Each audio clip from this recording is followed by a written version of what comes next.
Bien, il est 9h30. Nous allons donc pouvoir démarrer notre webinaire, notre matinale.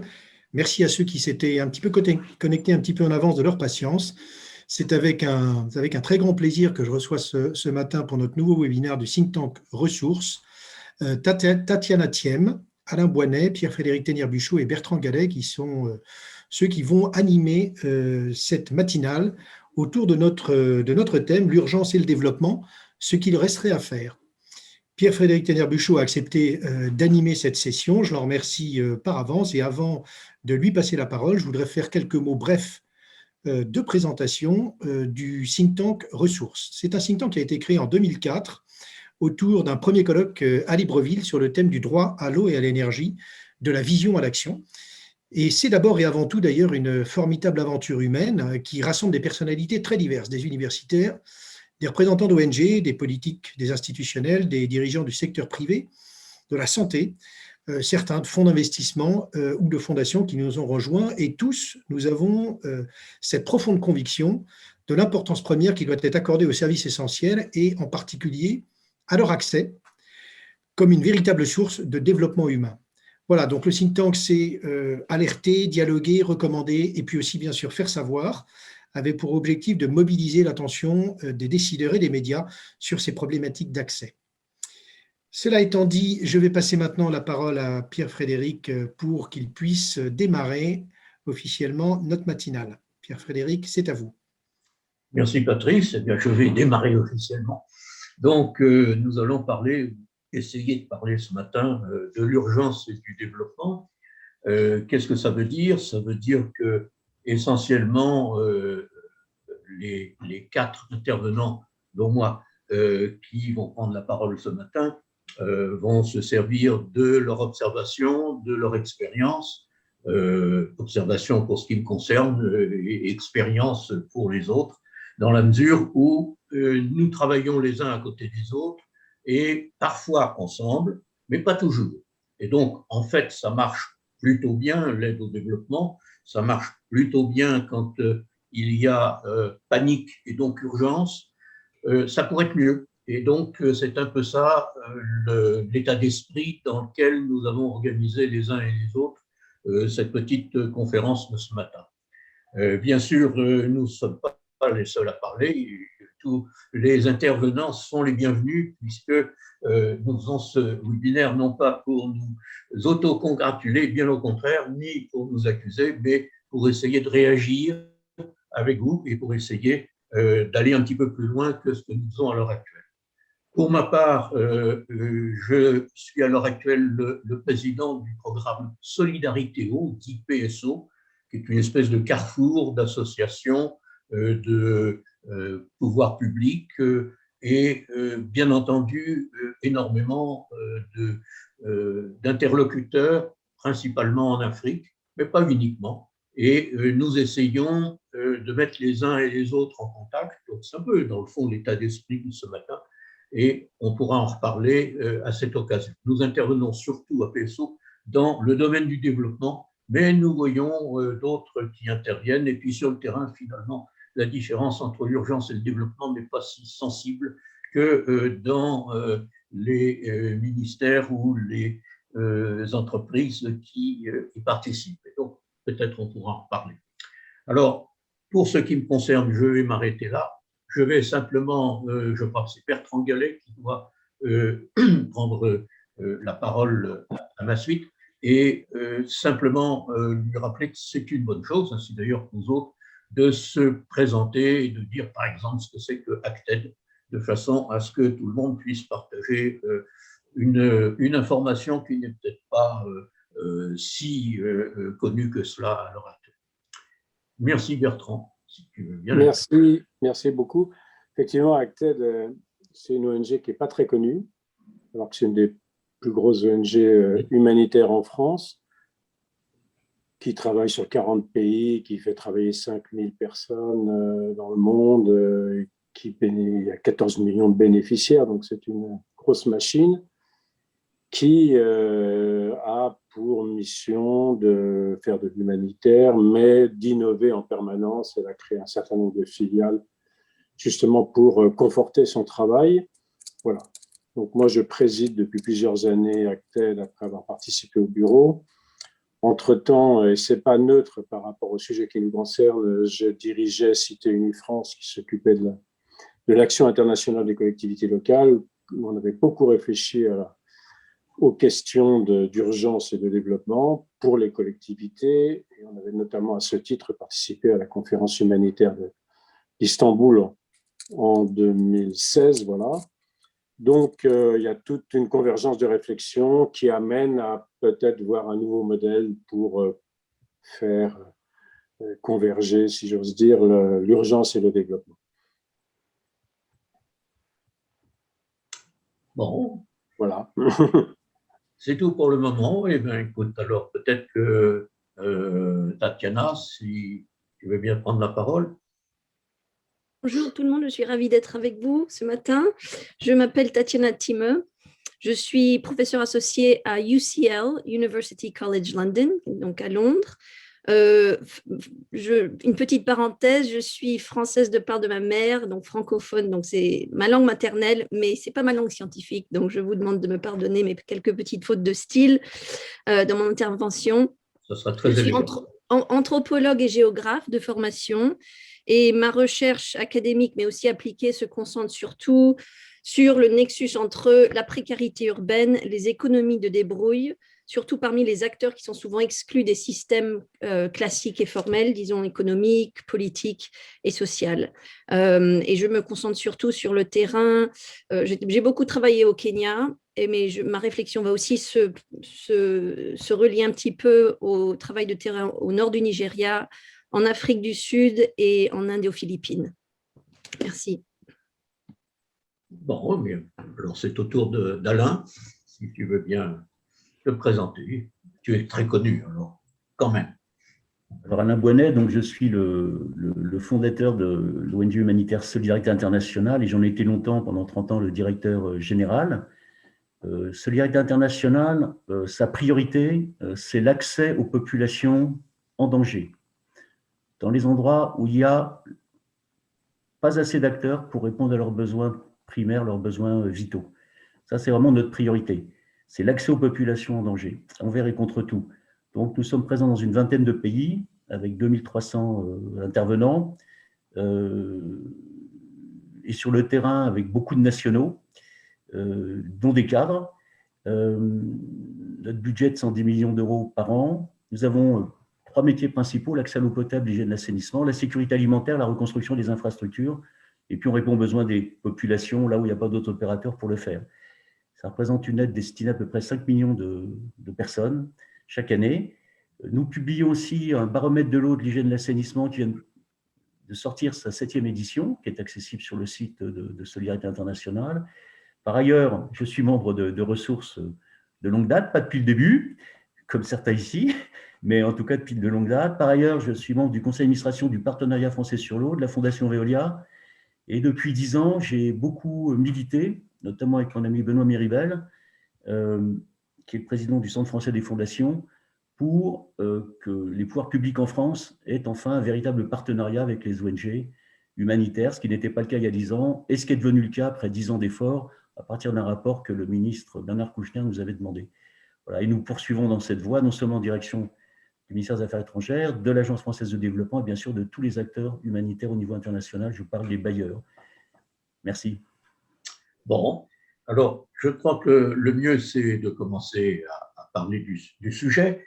Ce sujet, c'est donc les ressemblances et les différences entre les actions humanitaires et les actions de développement.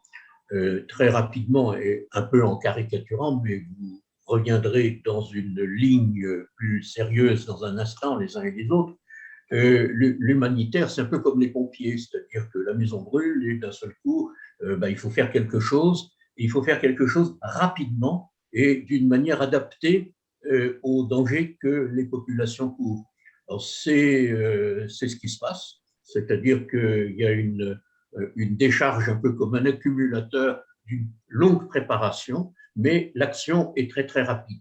Tandis que le développement, il y a d'abord toute une négociation pour savoir comment ça va se passer, ce développement, qui va le financer, qui va en profiter, quel est le calendrier. Bref, c'est une opération de longue haleine qui dure souvent des années et pas du tout d'une manière très ponctuelle d'actualité, si je puis dire.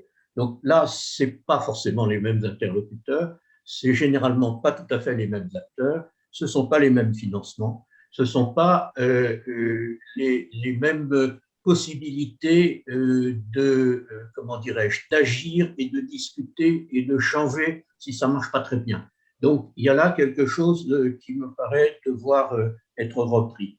Sur le plan technique, ce n'est pas du tout la même chose non plus. C'est généralement une technique extérieure exportée, si je puis dire, ou importée par le pays bénéficiaire. Dans le cas de l'urgence, de l'humanitaire, c'est quelque chose qui est plus adapté aux possibilités du pays et avec un esprit de transfert et d'appropriation par le pays bénéficiaire lorsqu'il s'agit de développement. Alors ça se fait plus ou moins bien, mais enfin, c'est ça généralement qui est mis en avant dans la volonté d'autonomiser, si je puis dire, le bénéficiaire. Et sur le plan financier, ce ne sont pas les mêmes sommes. L'urgence coûte cher. Le développement, il coûte cher aussi, mais il est étalé sur plusieurs années. Donc finalement, c'est quelque chose qui ne donne pas lieu au même contrôle et aux mêmes décisions. Et ça aussi, c'est quelque chose qui différencie l'urgence et le développement. Et puis, sur le plan économique, ce n'est pas les mêmes personnes qui vont bénéficier ou être secourues, ça dépend des conditions. Et ça aussi, c'est à réfléchir, puisque la demande n'est pas du tout exprimée de la même façon et les liens ne sont pas exprimés de la même façon.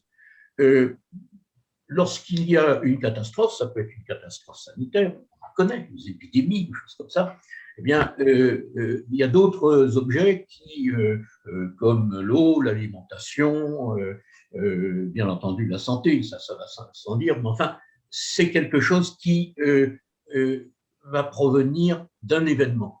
Lorsqu'il s'agit de développement, c'est plus planifié. Et donc, l'organisation dans le temps n'est pas du tout la même. Donc là aussi, ça mériterait d'être regardé. Enfin, il y a dans le domaine de la communication une forte communication lorsque c'est l'humanitaire et l'actualité, si je puis dire, une très faible communication lorsqu'il s'agit du développement, parce qu'une fois que le ruban est comment dirais-je, coupé, eh bien, je dirais que chacun retourne un peu à ses occupations et n'en parle plus, pas beaucoup, sauf si ça marche pas.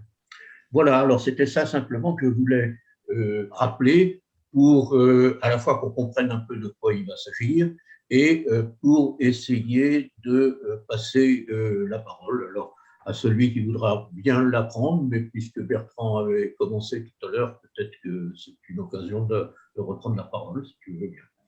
Très bien, merci beaucoup. Effectivement, c'est exactement l'introduction qu'il fallait et tu as bien posé les problèmes. Bon, en gros, sur l'articulation humanitaire-développement, qui est une question serpent de mer qui revient régulièrement, il faut d'abord faire peut-être une espèce d'historique pour voir un peu les périodes de l'humanitaire. Je rappelle, ça a été fondé dans les années 1860 avec la Croix-Rouge. Il y a eu, après la Deuxième Guerre mondiale, la période Nations Unies, avec notamment la création du HCR en 1951, je crois. Et puis la grande période des ONG qui commence dans les années 70 avec Bernard Kouchner, créant Médecins sans frontières au moment du Biafra. Et puis, dans cette période, la période afghane, dont notre ami Alain Boinet est un des représentants, puisqu'ont été créées Solidarité et Acted à propos de la guerre en Afghanistan. Alors, ces ONG s'étaient fondées sur deux idées. Agir, d'abord, et témoigner, tu en as parlé tout à l'heure, quand tu as parlé de la médiatisation.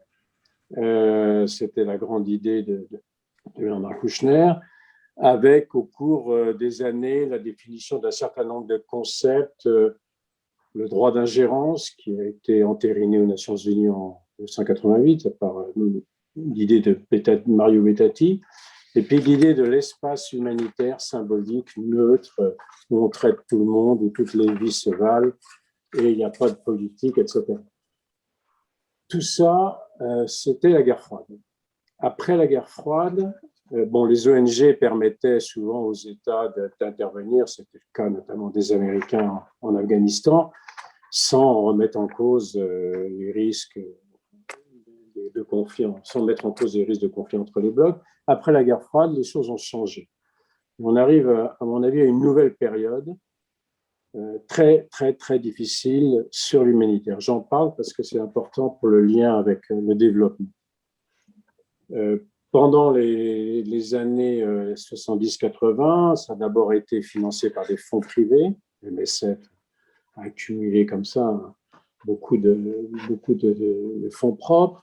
Ensuite, les fonds publics. En 1992, création d'ECHO, c'est-à-dire l'Union européenne s'empare de l'humanitaire de manière un peu extérieure par rapport aux règles communautaires. Aujourd'hui, près d'1 milliard de budget. Et puis la Banque mondiale, les États, tout le monde finance l'humanitaire. Alors, pourquoi je dis ça? C'est pour en venir à la situation actuelle. Quand je parle de 4e période, c'est une période avec un champ de contraintes totalement inédit qui remet en cause profondément l'humanitaire. Sur le témoignage, d'abord. Aujourd'hui, je ne veux pas parler des réseaux sociaux, mais enfin, on n'a plus besoin des médecins aux pieds nus pour savoir ce qui se passe dans telle ou telle zone du monde. D'ailleurs, les ONG ne témoignent plus. C'est devenu trop dangereux. On n'entend pas parler de témoignages sur Bachar el-Assad, l'ONG en Syrie ou au Yémen ou au Sud-Soudan. C'est silence radio pour protéger les humanitaires. Sur la question de l'autre obstacle, la montée en puissance de la souveraineté des États. Ce n'est pas nouveau, mais ça devient de plus en plus contraignant et ça se cumule avec un refus de la pensée occidentale, de l'universalisme occidental. C'est un sujet qu'on connaît bien, il faut lire le Figaro tous les matins, il ne parle que de ça. Et un risque à terme d'un rejet par la population au nom du décolonialisme, etc. C'est quelque chose qu'il faut prendre en compte et c'est de plus en plus difficile.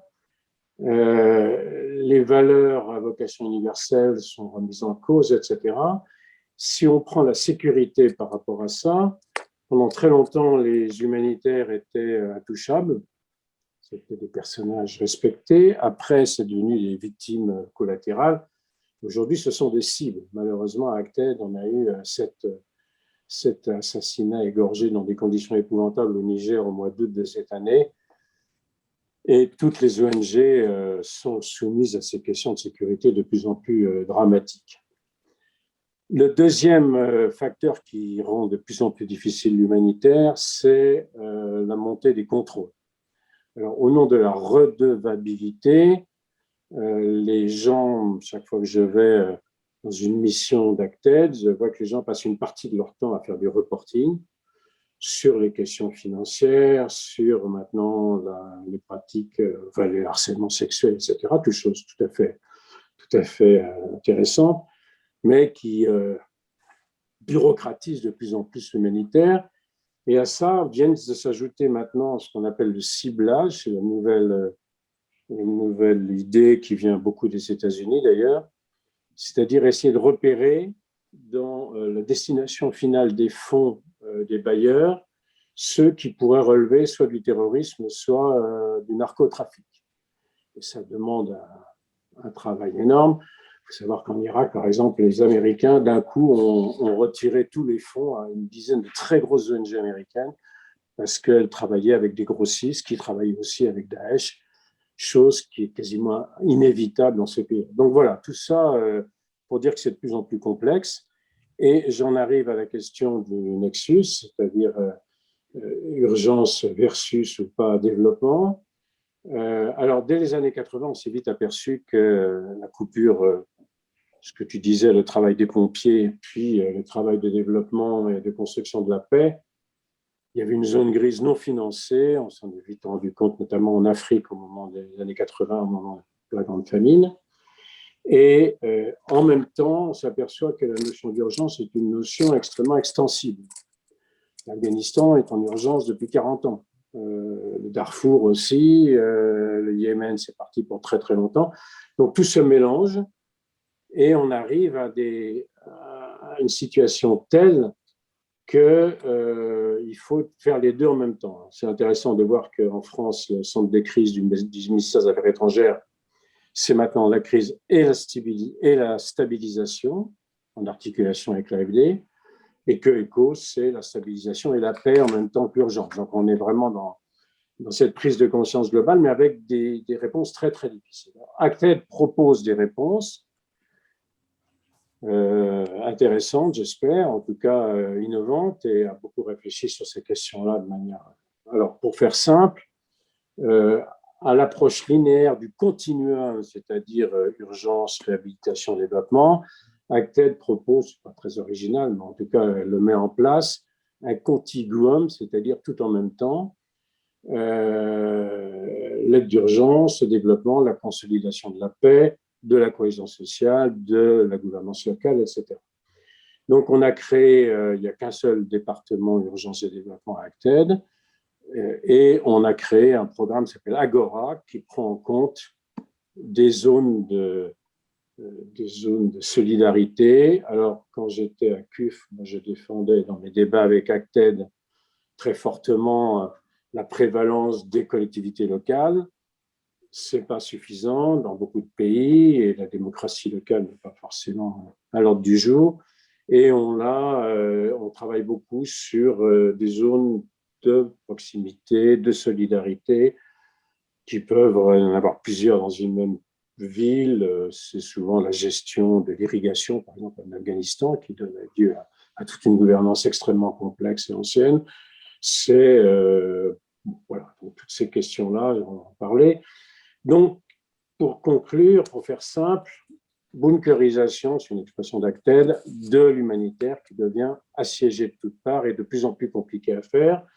Une des réponses, c'est la localisation. C'était d'ailleurs ce qui était prévu. Localisation, ça veut dire l'utilisation de cadres locaux. C'était d'ailleurs prévu, ça a été édicté au moment du sommet des Nations Unies sur l'humanitaire à Istanbul. On le fait, mais c'est compliqué pour une raison très simple.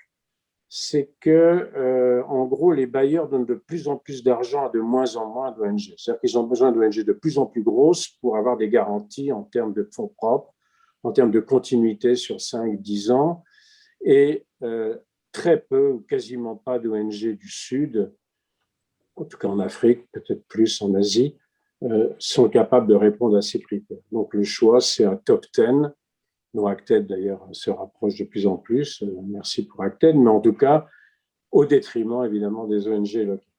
Alors, pour répondre finalement à cette bunkerisation, ACTED a défini 3 axes dans le cadre des programmes Agora. Premier axe, la précision et la connaissance, c'est-à-dire adjoindre à l'action humanitaire une connaissance très fine du terrain. Donc on a créé une filiale qui s'appelle REACH, qui est aujourd'hui une très grosse machine avec un très gros chiffre d'affaires, qui est basée à Genève, et dont le travail est l'analyse des situations locales, avec énormément de monde qui travaille là-dedans. La plupart des agents des Nations Unies et beaucoup d'ONG maintenant travaillent REACH travaille pour elle, et ça permet d'avoir une cartographie très forte de ce qu'on va faire. La deuxième point, c'est ce qu'on appelle la convergence, c'est-à-dire le travail d'ensemblier d'ACTED. Quand ACTED définit un espace, une scène humanitaire, elle fait un travail non pas de leadership ou de propriétaire de la zone, mais d'ensemblier, c'est-à-dire de mettre en contact, favoriser la synergie entre les acteurs externes et les acteurs locaux dans tous les domaines, en même temps. D'où cette notion de contiguum, on fait en même temps de l'urgence, mais aussi de l'apprentissage pour le développement, etc. Je n'insiste pas. Et tout ça au nom d'une chose, d'un mot-clé qui est la résilience. En fait, l'humanitaire, ça devient l'apprentissage à la résilience. Voilà. Je n'insiste pas, je pourrais donner des exemples en Syrie, en Afghanistan. On reviendra là-dessus si tu veux. On reviendra dessus. En gros, voilà voilà le nouveau paradigme pour répondre à la 4e période de l'histoire de l'humanité. Très bien, merci, parce que je crois que c'est une fresque historique tout à fait complète et qui permet de nous situer dans la petite réflexion que nous avons ce matin. Peut-être que Alain… Je n'ai pas trop défloré ce que va dire Alain, parce qu'on est beaucoup sur la même longueur d'onde. Voilà, exactement. C'est pour ça que je me permets de lui demander s'il veut bien prendre la parole pour ajouter et comment dirais-je, se distinguer en même temps dans l'expérience. Il a une très longue expérience et c'est très intéressant, je pense. Donc, si tu veux bien prendre la parole, Alain. Merci, Pierre Frédéric. Alors, effectivement, je vais vraiment venir en complément, en continuation de ce que Bertrand nous a dit, et nous nous connaissons depuis longtemps avec Bertrand. On a cheminé sur les mêmes pistes en Afghanistan, du côté du Panjshir, chez le commandant Massoud. Alors, des points de repère quand même essentiels. D'abord, pour les humanitaires, l'objectif, c'est de sauver des vies. Parce que l'urgence, pour nous, ça veut dire guerre, et aujourd'hui, c'est essentiellement des guerres civiles, ça veut dire catastrophe, naturelle ou pas, ça veut dire épidémie. Le plus souvent dans des pays pauvres. Et le Moyen-Orient comme le Sahel, à mon avis, sont des bons exemples dont chacun comprend bien quelle est l'utilité de l'humanitaire dans ces pays, dans ces régions. Le développement, généralement, se fait dans des pays en paix, avec des États, une gouvernance. Alors que dans les pays en guerre, généralement, on est dans des guerres civiles, donc l'État est partie prenante à un conflit. Donc évidemment, ça change complètement la donne. En revanche, le lien entre l'urgence et le développement est essentiel quand on sort de plus en plus de la guerre, quand on sort de la crise et qu'on se rapproche de la paix. Alors, ce n'est pas un processus facile, ça demande du temps, ça peut durer longtemps, on n'est pas à l'abri d'une rechute. D'ailleurs, il y a beaucoup de rechutes dans les années suivant un processus de paix. Donc, il faut être vigilant. C'est donc un exercice extrêmement compliqué de passer de l'urgence au développement, donc de passer de la guerre à la paix, hein, pour simplifier.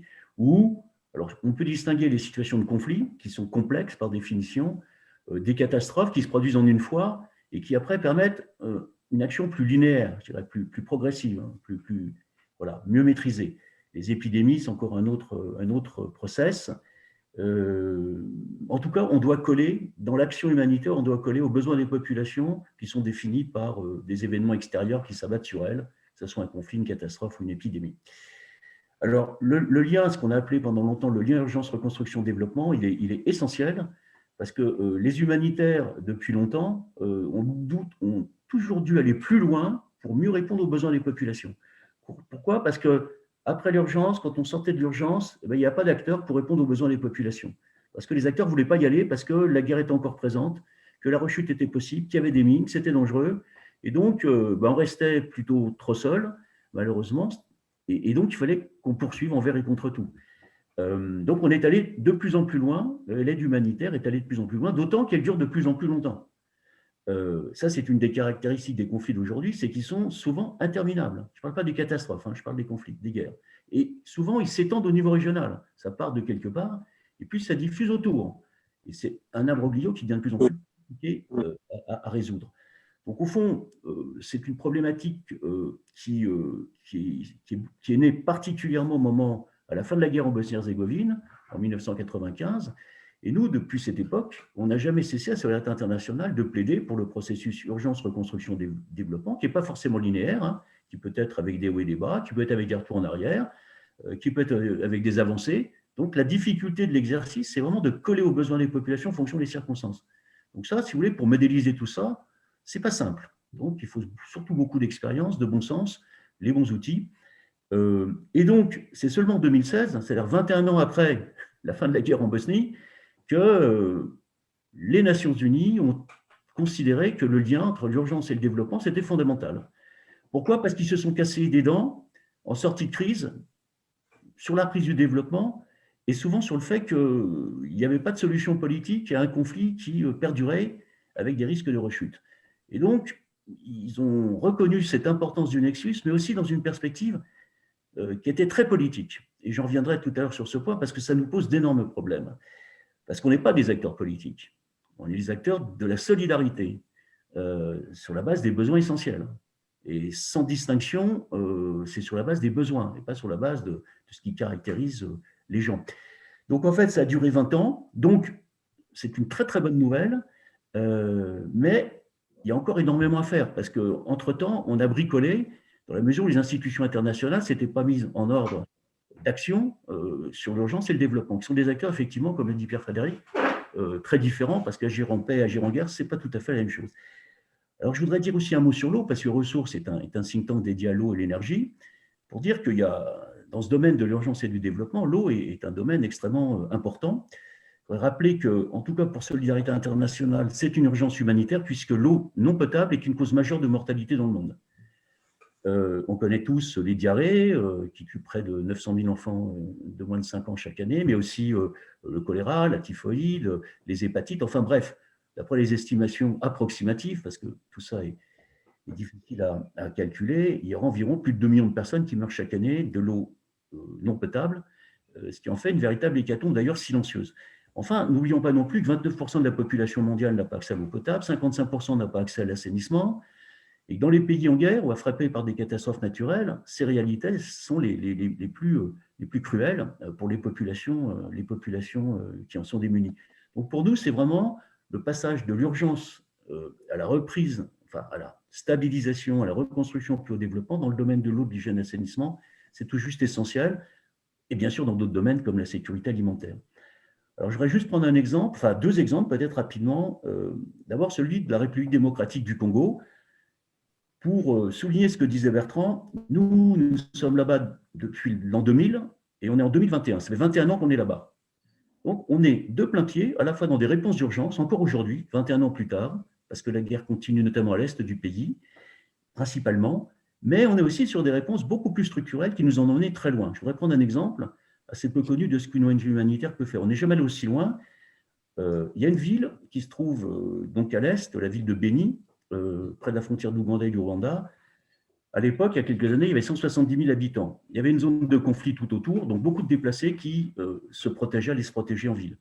Nous, on faisait du captage de sources dans les collines pour rapprocher l'eau des populations, puisque les femmes, les enfants qui vont chercher l'eau, c'était 3-4 heures par jour, avec des risques d'agression, et tous les inconvénients et les conséquences, je dirais, collatérales de ce genre de situation. Donc, rapprocher l'eau potable des populations. Et puis, la municipalité nous a demandé, nous a dit, on avait un projet de station, enfin, il y a une station là qui existe, qui desservait surtout les commerçants du centre-ville, mais il y avait sur les 3 groupes qui allaient pomper l'eau dans la nappe phréatique, il y en a 2 qui étaient en panne.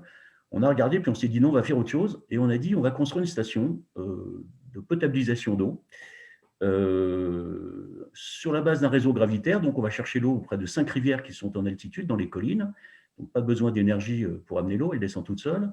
On a trouvé des financements auprès de l'Union européenne, ça a coûté 2 500 000 €, et on a construit une station de rétrofiltration biologique, non sans difficulté, vous imaginez, dans une zone de conflit, en lien bien sûr avec la municipalité qui nous l'avait demandé, en lien avec la Régie des eaux, qui est l'organisme en RDC qui est chargé de l'eau partout, surtout en lien avec la population, puisque les 50 km de canalisation ont été mis en place sur la base d'une participation communautaire par des milliers d'habitants. C'était absolument impressionnant de voir tous les habitants creuser des dizaines de kilomètres de canalisation, puisque au-delà de la station, il y avait 85 bornes fontaines de 10 mètres cubes chacune, avec un fontainier, donc on a mis en place un comité de fontainiers, le comité des moments, parce que les femmes jouent un rôle extrêmement important, et après il y a eu tout le problème du recouvrement des coûts.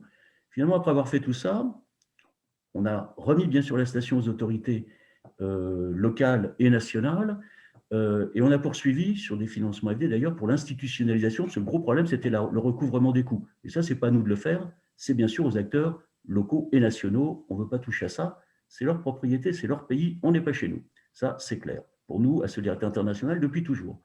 Et je voudrais insister sur un point, c'est que le respect des cultures des autres, elle est fondamentale. Hein, on est tous semblables, mais on est tous différents, et la culture des autres, il faut la respecter. On n'est pas chez nous, on est chez eux, on les respecte pour ce qu'ils sont. Hein, ça, c'est fondamental. En tout cas, Solidarité Internationale, c'est comme ça qu'on voit, et on essaie de le faire au mieux. Je voudrais prendre un autre exemple au Burkina Faso, alors là, qui est un exemple actuel. Parce qu'en fait, en matière d'urgence et de développement, honnêtement, il y a tout à faire. Ça a commencé en 2016, ça fonctionne très mal, ça ne fonctionne pas. Et surtout, il faut le faire. C'est en le faisant qu'on va réussir à faire bouger les choses. Donc, en 2018, il y avait 47 000 déplacés au Burkina Faso. Au début de cette année, il y en a 1 100 000 sur 20 millions d'habitants.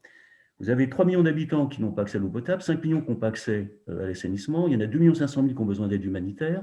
Il y a une part importante maintenant qui est sous le contrôle des groupes armés islamistes, djihadistes. On a vu que 2 Espagnols et un Irlandais viennent d'être assassinés dans ce pays. Et donc, on a décidé de faire un programme sur la base Nexus avec un centre de partenaires. Donc, c'est d'abord l'ONEA, l'Office national de l'eau et de l'assainissement, c'est le ministère de l'eau et de l'assainissement au Burkina Faso, mais c'est aussi une ONG de développement, le GRET, qui est bien connu. C'est aussi un think tank très expérimenté depuis longtemps dans la capitalisation qui s'appelle le groupe URD, mais c'est bien sûr aussi des localités, des représentants communautaires et les populations qui vont être impliqués, bien sûr, dans la réponse à leurs propres besoins. Parce que s'il y a des gens qui connaissent bien leurs besoins, c'est quand même les populations locales. Et sur des projets comme ça, elles sont un partenaire fondamental. Elles sont la finalité d'ailleurs du programme. Et donc, c'est un programme sur 3 ans qui commence pour un budget de 10 millions d'euros. Donc, on voit déjà que ça commence à être significatif. Le centre du projet, c'est à Djilo. Donc, c'est dans ces zones du Nord qui sont vraiment dans des zones d'insécurité réelle, et les villages environnants. Si je prends l'exemple de Djilo, c'est 80 000 habitants, mais c'est en plus 50 000 déplacés. Donc, je ne sais pas si vous voyez, mais la pression démographique sur les installations d'accès à l'eau potable, assainissement, d'hygiène, c'est considérable. Et donc, ça crée des tensions entre les populations, donc des risques de conflits, qui peuvent être d'ailleurs instrumentalisés par les acteurs armés. Et donc, tout ça est tout à fait essentiel en termes de réponse, surtout aux besoins de ces populations. Donc là, on a fait un partenariat avec des acteurs très différents, dans la durée, avec des financements significatifs qui vont aussi bien répondre à des besoins d'urgence qu'à la mise en place d'infrastructures durables, mais pour le compte des services publics de l'État burkinabé. Voilà, donc ça, c'est un bon exemple. Je vais t'arrêter là parce que sinon tu auras tout dit ce que tu as à dire. Voilà. Et il faut quand même changer à un moment donné pour arriver à discuter ensemble. Et donc, ce changement, ce serait Tatiana qui l'opérerait. Madame la géographe, qu'est-ce que tu réagis là-dessus et compte tenu de tes études, qu'est-ce que tu peux ajouter et critiquer également, hein, parce que une universitaire, c'est quelqu'un qui est quand même là pour critiquer. Merci Pierre-Frédéric, merci Bertrand et Alain. Je voudrais essayer de faire 7 points en 7 minutes. Oui. On m'avait demandé de parler pendant 7 minutes, entre 7 et 10 minutes. Je vais faire de mon mieux. Voilà. Donc, je vais essayer de faire 7 points et de peut-être éviter de rentrer trop dans les détails pour pouvoir peut-être après élaborer dans la discussion plus générale. Donc, je vais peut-être un peu rebondir sur certaines choses que vous avez tous les trois évoquées, mais aussi essayer de faire une réflexion autocritique et constructive sur le thème de notre webinaire. Je me permets de rajouter un préfixe au mot « qu'est-ce qui est à faire » et de proposer « défaire » ou « refaire » et peut-être même de « réparer ». Et je fais dans cette réflexion un peu critique, comme vous dites Pierre-Frédéric, une petite remarque sur la composition de notre panel en premier lieu. Je suis la seule femme et nous manquons évidemment d'acteurs, de collaborateurs, de nos collègues du Sud. Donc, c'est juste je crois que c'est important de faire cette remarque pour essayer de ensemble décoloniser le paradigme de l'humanitaire et du développement et ce que nous comprenons par le développement. Donc, je vais un petit peu rebondir sur la remarque et l'historique que Bertrand et Alain ont déjà évoqué, en rappelant peut-être que le contexte historique et géopolitique du développement tel que nous l'avons connu jusqu'à maintenant vraiment se relie dans ce moment au milieu du XXe siècle, cette convergence de l'après-guerre et la fin des régimes coloniaux, qui, évidemment, avec toute une rhétorique inclusive, humaniste, universaliste, les débuts des grandes organisations telles la Banque mondiale, la IMF, l'ONU et toutes les ONG que nous connaissons, ce développement, il ne faut pas qu'on oublie, se base sur une logique de modernisation. Donc, le modèle de Rostow de la modernisation qui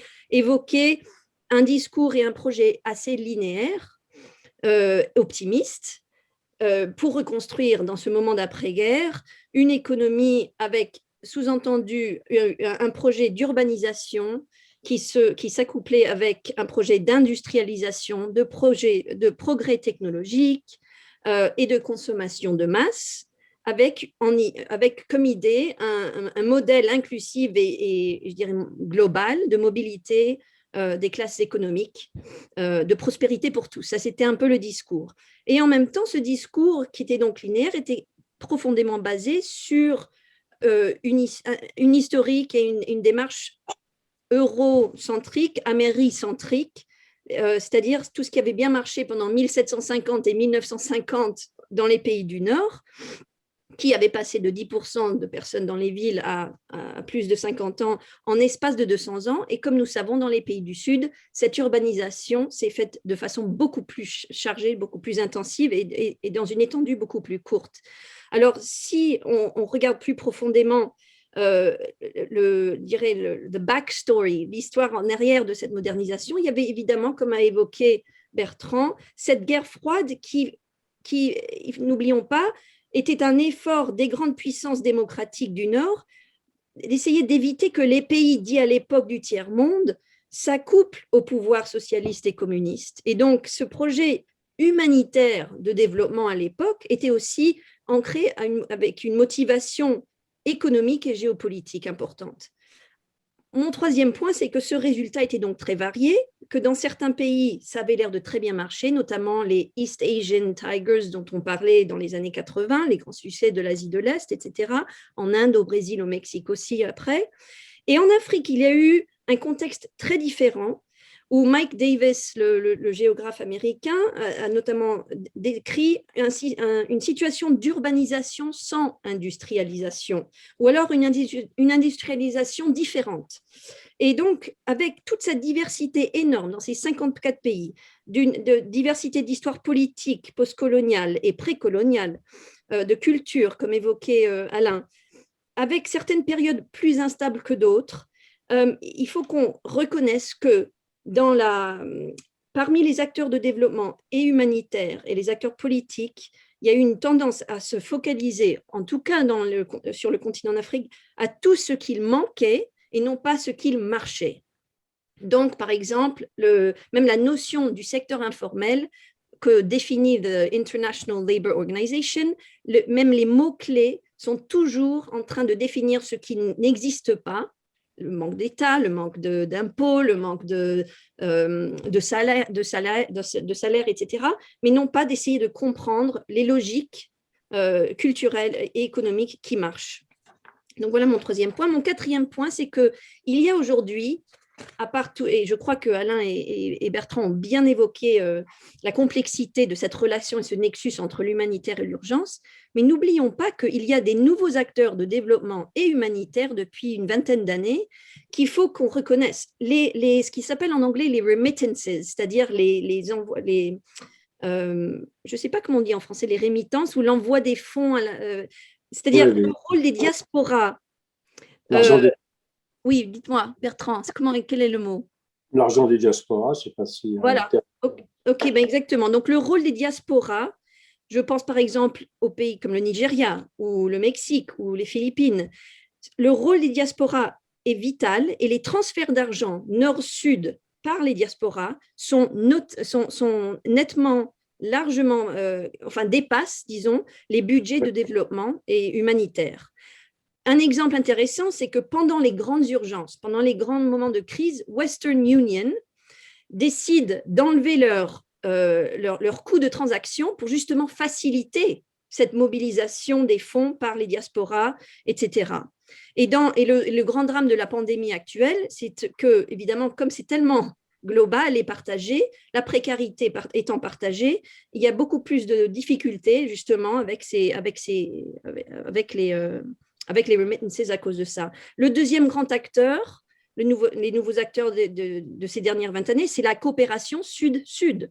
C'est-à-dire, n'oublions pas, the Belt and Road Project de la Chine, les alliances et la coopération entre la Chine et le Nigeria, par exemple, ou la Chine et le Kenya, l'Inde et le Liban, etc. Donc, il y a une reconfiguration des directions de l'aide humanitaire et des investissements des collaborateurs, avec des débats très intéressants de demander si c'est moins paternaliste ou alors est-ce que c'est néocolonialiste par moment, etc. Mon 5e point, pour revenir à la question fondamentale de ce webinaire que nous a posé Frédéric, urgence ou développement, je pense que la temporalité de l'urgence et celle du développement deviennent de plus en plus floues et se rejoignent sur plusieurs terrains, et Bertrand et Alain l'ont bien évoqué, mais je pense aussi particulièrement à 2 contextes dans lesquels je travaille. Un, c'est par exemple les encampements de réfugiés qui commencent par l'urgence et une condition et un contexte éphémère et parfois se transforment en camp permanent et même en ville permanente. On pense peut-être au Badawi, par exemple, le camp des Palestiniens au Liban. Et mon 6e point, donc pour se rattacher au 2e exemple, où il y a cette convergence entre cette temporalité d'urgence et de développement, c'est le contexte urbain des quartiers populaires, parfois appelés bidonvilles, dans les pays du Sud. Donc là, je donne un petit exemple. Dans les bidonvilles que je connais, où je travaille depuis maintenant 15 ans au Kenya, il y a, comme l'a dit d'ailleurs Julien Damon dans son ouvrage sur les bidonvilles du monde, si nous reconnaissons qu'il y a une parmi 7 personnes dans le monde qui habitent dans des bidonvilles. Un bidonville, c'est un contexte où on habite, où on construit et on emménage. Contrairement aux villes du Nord, où on a tendance à aménager d'abord, construire d'abord et habiter ensuite. Alors, évidemment, vu d'un point de vue eurocentrique, etc., et de notre repère, ça paraît désorganisé, chaotique, grande précarité, surtout pour les contextes de services essentiels.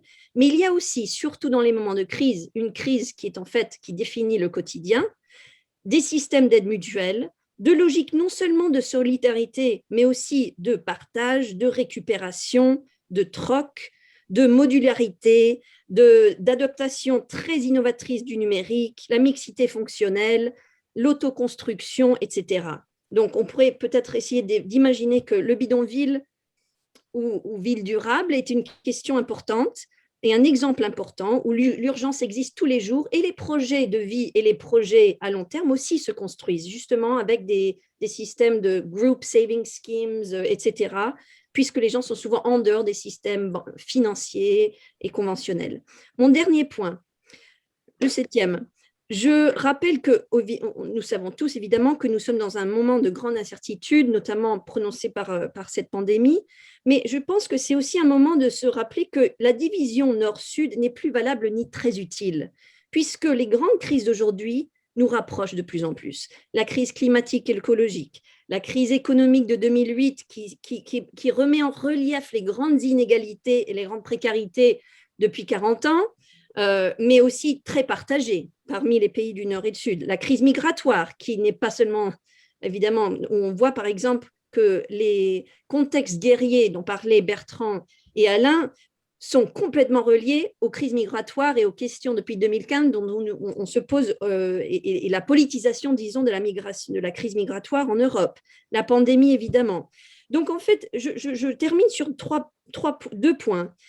Il y a une redéfinition du rôle de l'État. Le rôle de l'État dans les pays du Nord, on a vu il y a 2 jours que le président américain Biden a complètement redéfini le rôle de l'État dans le contexte du XXIe siècle aux États-Unis, alors que ça faisait plus de 40 ans qu'il y avait un énorme retrait de tout ce qui est the welfare state. Il y a de plus en plus de questions parmi tous les pays de Universal Basic Income, le revenu de base universel, je ne sais pas comment on dit en français. Donc, une question intéressante qui se pose sur le rôle de l'État. Et en même temps, dans les pays du Sud, on a vu ça au Soudan, en Algérie, au Sénégal, on le voit maintenant au Kenya avec les élections qui arrivent, un espèce de dégagisme parmi la démographie la plus importante, c'est-à-dire les jeunes, qui en ont marre de voir des régimes autoritaires qui étaient les anciens bâtisseurs, freedom fighters de l'époque anticoloniale, mais qui ont été là, ça fait trop longtemps, bougez-vous, dégagez. Donc il y a, je pense, d'un point de vue optimiste, en fait, les combats qui se réunissent, les combats, que ce soit la justice climatique, la justice de Black Lives Matter, le NSARS qu'on a vu au Nigeria, etc. Donc, le rôle des jeunes est clé. Ce sont ceux qui sont le plus haut risque vis-à-vis de l'emploi, vis-à-vis d'un futur incertain, etc. Mais c'est aussi la démographie la plus numérisée et la plus politisée. Je pense à mes étudiants, je pense à mes 2 enfants qui ont 9 ans et 12 ans et qui sont déjà extrêmement conscients des grands enjeux qui les entourent, etc.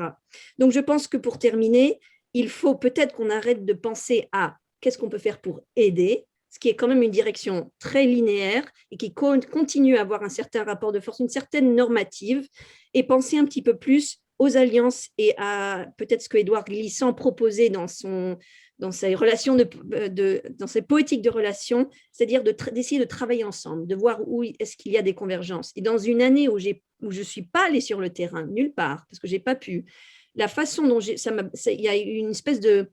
Ça nous a forcé, tous les académiciens, à réfléchir à la façon de décoloniser aussi notre recherche, de pas seulement se collaborer avec nos collaborateurs et nos amis du Sud pour collectionner des données ou pour être des interlocuteurs d'entretien, mais par contre pour co-analyser, pour être des co-auteurs, etc. Ça veut dire qu'il faut qu'on investisse, les inclure dans tout ce qui est les investissements, que ce soit les projets de recherche, etc. Et que nous travaillons beaucoup plus avec, justement, je pense, cette vision de partage et de collaboration de connaissances et de vision collective, plutôt que de se demander nous-mêmes qu'est-ce qui est à faire. Merci. Merci beaucoup. Je crois que c'était très bien. Je réagis en donnant des coups à mon lampadaire. Je crois que c'était tout à fait complémentaire et intéressant d'avoir une vision qui est à la fois optimiste, mais également lucide. Et la lucidité, ce n'est pas, comment dirais-je, l'apanage de l'optimisme, bien au contraire. Donc, je crois que c'est très bien de rappeler qu'il y a d'autres systèmes et que l'ordre est toujours souvent remis en cause par les bénéficiaires à qui cet ordre est imposé. Et la bureaucratisation, c'est quelque chose qui a été rappelé tout à l'heure. On veut tout contrôler. Ah oui, on veut tout contrôler, du coup, on ne fait plus rien. Hein, ça revient à peu près à ça. Et parfois, l'ordre peut venir du chaos. C'est-à-dire qu'on n'y comprend rien, oui, mais ça marche. Et donc, je pense qu'il faudra qu'on revienne là-dessus. Mais je vois qu'il est 10h22. Je vois le regard absolument inquiet et terrorisant de Patrice Fourrier-Dossat. Et donc, je comprends qu'il est grand temps d'avoir la possibilité d'écouter et de prendre grande note et grand soin des commentaires qui pourraient, de la part des intervenants, enfin, qui vont devenir des intervenants. J'ai vu qu'il y avait 2-3 questions et peut-être, Patrice, tu peux nous donner la façon que tu préférerais pour passer la parole, si je puis dire, à ceux qui posent des questions et faire réagir à partir de ces questions. Bien sûr, bah écoute, merci Pierre-Frédéric. En fait, je rappelle à tous que vous avez ce petit QNR logo en bas qui vous permet de poser des questions, sur lequel il y a déjà d'ailleurs un certain nombre de questions posées. J'ai vu qu'il y en avait certains qui avaient aussi utilisé directement le chat. Bon, ce n'est pas la peine parce que sinon on va être un peu confondu, si je puis dire. Je vais reprendre la question que j'ai vue, si Pierre-Frédéric en est d'accord, oui, posée par le professeur Renaud Piarou. Qui pose la question suivante sur le chat, puis ensuite on pourra basculer comme ça plus classiquement sur les QNR. Dans le contexte de la pandémie, la temporalité entre urgence et développement se confond. Il existe des périodes de crise, comme en Inde ou au Brésil en ce moment, et simultanément. Et nous savons que nous aurons à rechercher des solutions à plus long terme si on ne veut pas être confronté à des résurgences épidémiques. Et le professeur Piarou sait très bien de quoi il parle. Donc, comment envisagez-vous le positionnement de l'humanitaire dans ce contexte? Alors ça, je ne sais pas qui souhaite prendre la question. Peut-être qu'Alain a réfléchi à ça, j'en suis sûr. Oui, alors, bon, c'est une question.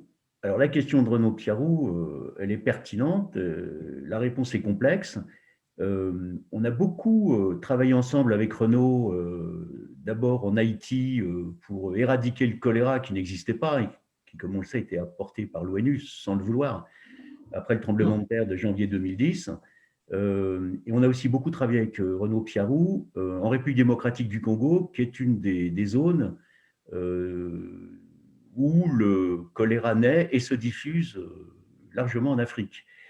Donc, on sait que l'aide d'urgence, aujourd'hui, elle s'inscrit dans la durée. Pour prendre l'exemple de la RDC, puisque ça fait 21 ans qu'on y est. Donc, encore une fois, on est sur des réponses immédiates et on est sur des réponses durables. On l'a fait à Béni, mais on l'a fait aussi dans d'autres régions, notamment dans d'autres régions de RDC que Renaud connaît bien, en cherchant à apporter des réponses structurelles aux besoins des populations. C'est-à-dire, non pas à travers des vaccins, par exemple, mais par simplement amener de l'eau potable, de l'assainissement et de l'hygiène. Pour reprendre le cas de Haïti, le travail qui a été fait et dans lequel Renaud a joué un rôle majeur, d'abord c'est lui qui a identifié le fait d'où venait le choléra en Haïti avec la rivière Artibonite, le rejet des excrétas des Népalais de l'ONU, etc., ce qui était longtemps nié par le système des Nations Unies. Il faut quand même le rappeler parce que dans des situations comme ça, on se bat aussi, si vous voulez, on a des contraintes absolument considérables. On est face à des réalités très, très difficiles à traiter, quoi. Je ne parle même pas de l'insécurité, des groupes armés, etc. Vous avez vu qu'il y a eu un certain nombre de gens qui avaient été enlevés aussi récemment à Port-au-Prince. Donc, c'est dans ce contexte-là qu'on vit. On n'est pas en Suisse, on n'est pas à Monaco, on n'est pas en Andorre. Donc, il faut bien voir qu'on a des contraintes énormes et on essaye d'être efficace pour répondre aux besoins vitaux. Et en Haïti, ce qui a été fait, et c'est ce que Renaud d'ailleurs a préconisé face à la pandémie en France, c'est identifier un lieu de choléra, c'est immédiatement l'isoler et le traiter. C'est exactement ce que Renaud a proposé en France. Et très justement, Renaud Piarou me disait, mais en France, on a perdu, tout le secteur médical a perdu l'habitude des grandes pandémies, des grandes épidémies, ils ne savent plus lutter contre. Et dans les systèmes existants en France, les gens de Médecins sans frontières, par exemple, n'étaient pas présents. Alors qu'eux, ils ont une véritable expérience des épidémies, et pas seulement d'Ebola, du choléra, etc. Donc, je crois que la réponse à Renaud, c'est il faut être là dans l'urgence, au début d'une épidémie, par exemple. D'ailleurs, je rappelle qu'Ebola, c'est Médecins sans frontières qui a sonné l'alerte. Ce n'est pas l'Organisation mondiale de la santé. Voilà ce qu'il faut quand même dire. Donc, c'est l'avantage des gens qui sont sur le terrain, qui répondent à des besoins concrets, de gens concrets et qui sont en danger. Et à partir de là, la réponse d'urgence n'est pas suffisante. On le sait parfaitement depuis maintenant très longtemps. Et on a besoin d'acteurs pour être dans la durée de la réponse. Et là, aujourd'hui, on n'a pas encore assez d'acteurs de développement à nos côtés, avec nous, pour faire le relais. Et je dirais même une chose, c'est que les fonds humanitaires ne sont pas suffisants pour faire ce boulot et qu'il faut que les bailleurs du développement basculent des milliards de dollars vers la réponse à ces besoins au-delà d'urgence pour le développement. S'ils ne le font pas, on ne va pas y arriver tout seul. Il ne faut pas le dire, il faut le faire. Et ils le disent beaucoup, mais ils ne le font pas beaucoup. Généralement, ça va ensemble. Quand on parle de quelque chose, c'est qu'on ne le fait pas. Quand on fait quelque chose, on le fait discrètement. Peut-être que Tatiana pourrait réagir. J'ai vu une question, là, il y a peu de temps.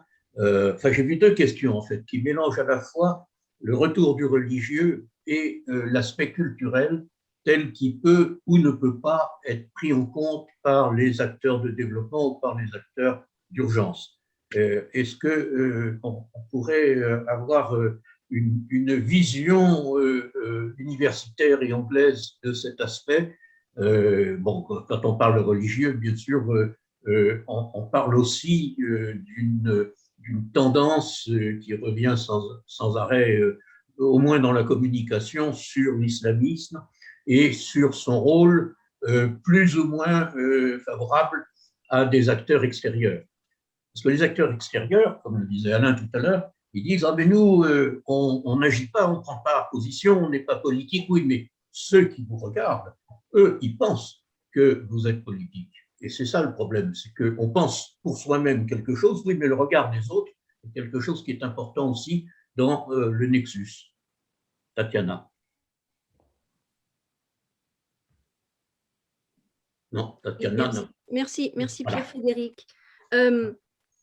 Alors, c'est une question très intéressante. J'essaye de réfléchir un petit peu pour aussi rebondir à certains éléments que disait Alain. Je voulais juste, je pense, une remarque, c'est que aussi pour relier ça à la première question, c'est qu'il y a quelques jours, enfin vous avez souvent, en tout cas dans le contexte anglais, il y a eu quand même cette espèce de ce drame pour les humanitaires et les acteurs de développement, c'est que le département international de développement, qui s'appelait DFID, vient de fermer en 2020. Et ça s'est remplacé par ce qui s'appelle the Foreign Commonwealth and Development Office, avec une définition des financements, des projets budgétaires et des projets humanitaires très floue pour l'instant. Il y a 2 jours, le gouvernement a annoncé que, par exemple, dans le secteur de l'eau et l'assainissement, 80% du budget annuel va être coupé. Donc, je pense qu'il y a tout…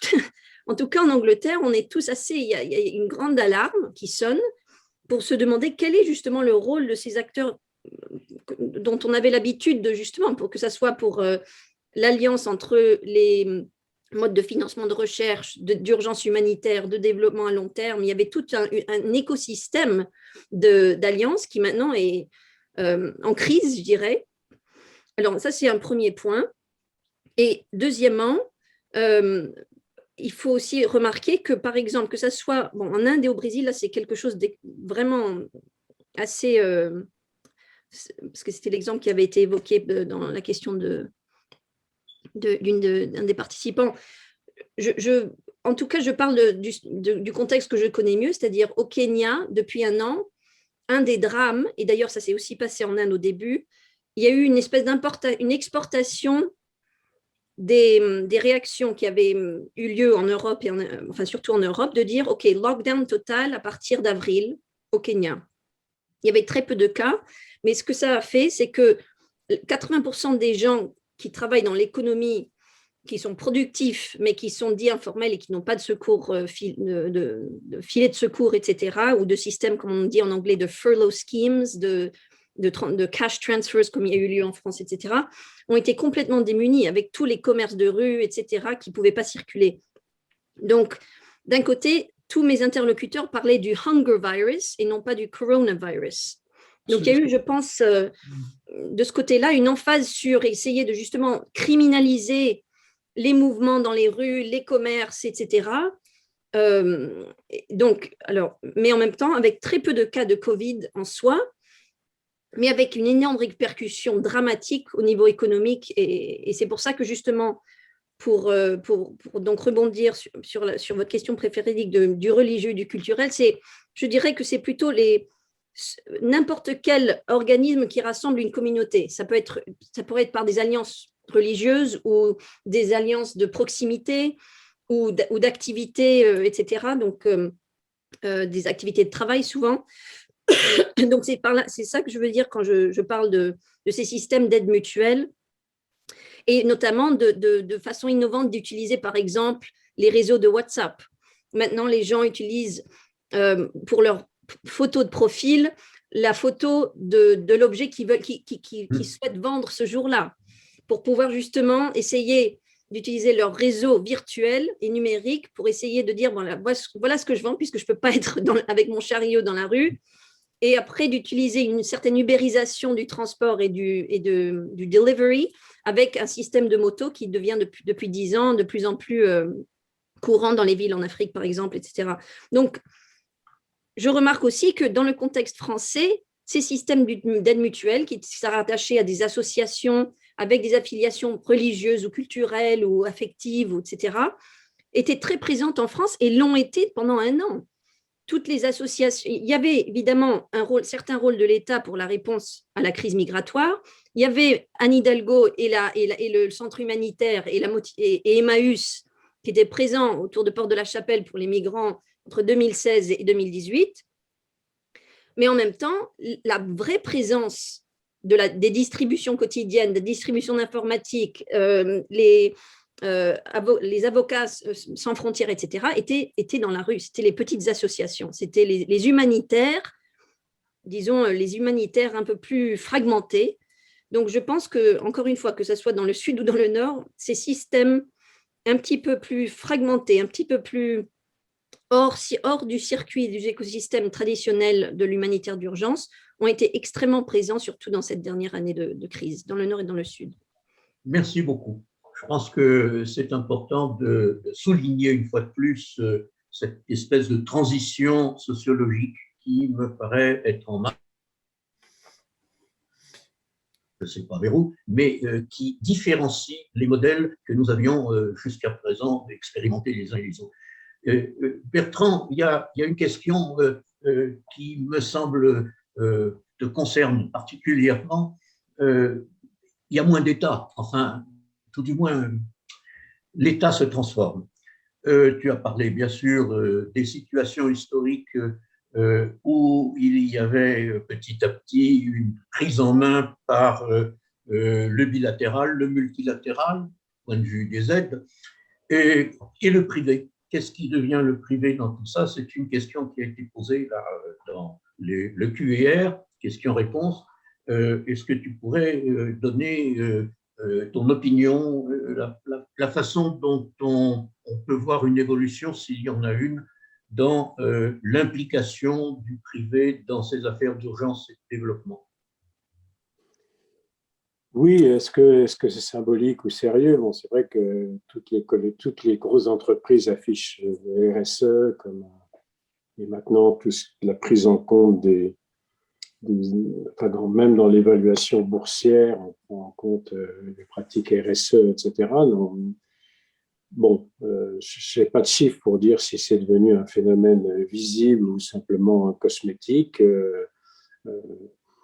Ce qui est sûr, pour rejoindre ce qui vient d'être dit, c'est qu'effectivement, on a une vraie faillite des États, des États au sens occidental et Nations Unies des termes, et que les gens se débrouillent et qui survivent. Alors, il ne faut pas non plus trop survaloriser, malheureusement, cette façon informelle de survivre, parce que la poussée démographique, je vois le Niger, par exemple, même l'informel n'y suffit pas. Je veux dire, on arrive à des quantités d'enfants qui sont très impressionnantes, c'est très émouvant et très sympathique d'ailleurs, de se balader dans Niamey, mais on ne sait pas ce qu'ils vont devenir. Ça devient un phénomène colossal. Hein. Et l'immigration est une des réponses, pas trop vers l'Europe, mais en tout cas vers l'Afrique. Hein. Il y a des mouvements de population énormes. Donc sur le privé, je ne sais pas trop quoi dire. Il y a beaucoup d'entreprises qui travaillent sur l'informel, qui cherchent à développer notamment des compagnies d'assurance, qui cherchent à travailler sur le secteur informel. Il y a beaucoup de choses qui se font, notamment au Kenya d'ailleurs. Quand on voit comment, quand il a fallu, le Banque mondiale s'est occupé des transports, je crois, à Nairobi, se sont rendu compte que ce qui existait avec les rickshaws et les taxis de 40 ans d'âge, avait défini des circuits d'une intelligence telle qu'on ne pouvait pas faire mieux malgré tous les grands chercheurs du MIT qui s'étaient penchés sur la question. Donc voilà, mais je ne pense pas en tout cas que le privé, non, les gros afflux d'argent, effectivement, comme on vient de le dire, c'est la Chine, les Émirats, enfin les pays du Golfe, qui commencent à avoir une vraie stratégie, alors évidemment toujours dans l'optique de soutenir l'islam, voire l'islam radical. On commence à le sentir au Sénégal de manière extrêmement violente.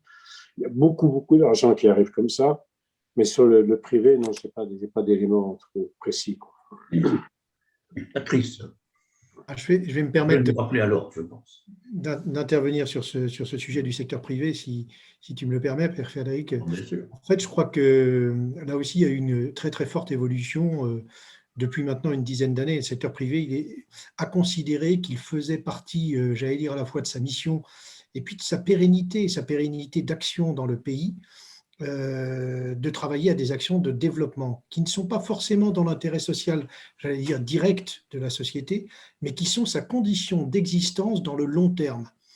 Et on a vu, moi, enfin, les expériences que je connais en Inde, en Afrique ou en Asie, on a vu des sociétés, en fait, se faire déposséder, se faire expulser, etc., parce qu'ils avaient une vision très occidentale et très propriétaire, j'allais dire, française, hexagonale, de distribution de dividendes en France et de management fees imposés localement. Et ça a beaucoup changé. Aujourd'hui, y compris des très grandes organisations patronales comprennent très bien qu'entre guillemets, j'allais dire, le profit se partage et que ce n'est pas une question d'altruisme particulier, c'est juste une question d'existence sur le long terme. Et si on veut rester longtemps dans un pays, gagner la confiance à la fois des donneurs d'ordre, des populations, etc., et en particulier dans les services les accès aux services essentiels, il faut participer à des actions de développement local. Ça peut être, j'ai connu la construction d'écoles à la demande des collectivités locales. Ça peut être voilà, toutes sortes de programmes à caractère social qui viennent, je dirais, accompagner l'existence de la société sur place. Tu as Danone au Bangladesh, effectivement. Ouais. Absolument. Absolument. J'ajouterai juste une toute petite parenthèse parce que je suis complètement d'accord avec Patrice qu'il y a une énorme évolution et je dirais on pouvait peut-être au début penser que ces efforts en anglais c'est Corporate Social Responsibility, c'est RSE en français, je crois, que c'était peut-être un petit peu, comment on dit, une pente vitrine. Ça a peut-être commencé par une pente vitrine du fait que c'était souvent financé par les fondations. Et donc, justement, avec plutôt une logique humanitaire et moins nécessairement une envie de changer la logique au sein de l'entreprise. Mais là, depuis 10 ans, il y a des exemples fantastiques. Et j'en cite seulement un petit, avec lequel j'avais beaucoup travaillé. C'est Essie Johnson qui avait travaillé avec des groupes, justement, au Kenya, des jeunes qui étaient déjà, je dirais, c'était une économie assez indigène dans les bidonvilles, qui s'occupait de la collection de déchets et de recyclage, et la gestion de recyclage pour remplir le manque de l'État. Et c'était une occasion pour cette entreprise d'essayer de distribuer ces produits de nettoyage qui étaient trop chers en termes par unité dans ces marchés, mais en même temps d'essayer de travailler avec ces jeunes entrepreneurs pour essayer d'ajouter à leur portefeuille de petites économies qui se centraient autour des services essentiels. Et donc, ce qu'ils ont fait, c'était un accompagnement, comme évoque Patrice, un accompagnement qui consistait en du training de financial literacy, de pouvoir avoir un uniforme et la fierté de professionnaliser un petit peu le service, mais aussi de ne pas nécessairement penser à vendre un produit par foyer, mais plutôt de créer un modèle de service. Donc, d'essayer d'amortiser le coût d'un produit parmi plusieurs foyers en comprenant que surtout quand il s'agissait par exemple des toilettes publiques, il ne s'agissait pas d'une toilette publique par foyer, mais plutôt d'une toilette publique qui pouvait parfois se partager entre 1000 habitants. Donc, je pense que les entreprises ont vraiment fait un grand effort, essayer de s'ancrer en fait et de comprendre les logiques des économies locales. Parfois, c'est très difficile parce qu'il y a quand même encore l'impératif du bottom line, mais en même temps d'essayer de s'ancrer, de mieux comprendre les logiques locales. Donc, il y a quand même des exemples.